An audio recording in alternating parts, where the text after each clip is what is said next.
Salut à tous. Aujourd'hui, pour commencer ce journal, nous allons assister au défilé du Festival des Arts Burlesques. Alors vous venez, on va voir tout ça.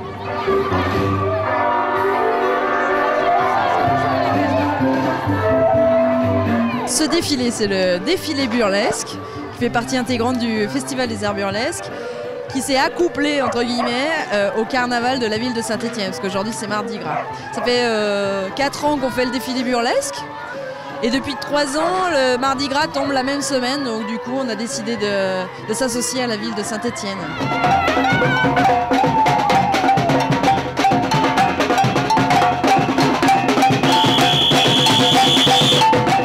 C'est l'occasion de rassembler tous les enfants. Nous, en l'occurrence, pardon, j'ai toussé la ville. Nous avons travaillé avec des jeunes enfants stéphanois, les petits grooms là, qui ont travaillé 3 jours pour faire des échasses. Ils ont super assuré. Donc ça représente beaucoup de choses. Ça représente à la fois partager nous notre passion, qui est le cirque, le spectacle de rue avec un public, mais avec des enfants qu'on a formés. Et voilà, c'était super sympa, il y a plein de monde, des confettis.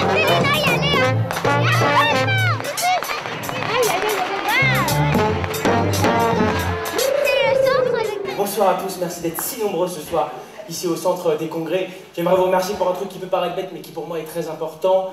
Personne n'est arrivé en retard, voilà, merci beaucoup. Merci. Il y a des gens qui me regardent au fond genre c'est vous qui êtes arrivé en retard. Le public stéphanois était au rendez-vous et je trouve que c'est un public exemplaire.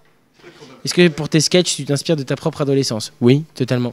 Totalement. Je m'inspire de ma propre adolescence. C'est très autobiographique et en même temps, c'est dit de manière drôle, comme ça peut faire rire. Il n'y a pas longtemps, j'ai vu dans une salle comme celle-ci un mec qui arrivait avec 25 minutes de retard. Il a poussé tout le monde, il s'est assis au premier rang, du coup j'étais obligé de lui demander, je lui ai dit excuse-moi, mais pourquoi est-ce que tu es arrivé en retard?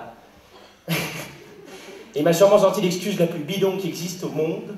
Il m'a dit c'est parce qu'il y avait du monde dans la rue en fait. J'ai un problème, moi. C'est que quand je mets ce bonnet, j'ai pas la même classe que vous. Pourquoi? T'as quel âge? 15 ans. Ouais, il faut avoir 17 ans pour mettre ce bonnet. C'est un bonnet de... c'est une limite d'âge. Si t'as 17 ans, tac, il te va bien. Mais si tu le mets avant ou après, il te va plus. T'as vu, moi je le mets plus, c'est fini. Mais si t'as 17 ans, tu vas voir. Il va t'aller nickel, fais-moi confiance. Ok? Mais ça va, t'as une bonne tête comme ça. On dirait Charlemagne. Mais t'en as pas marre de rien foutre? Tu veux pas bosser un peu? Et puis t'as vendu de ces lumières, hein? C'est pas Versailles ici, hein?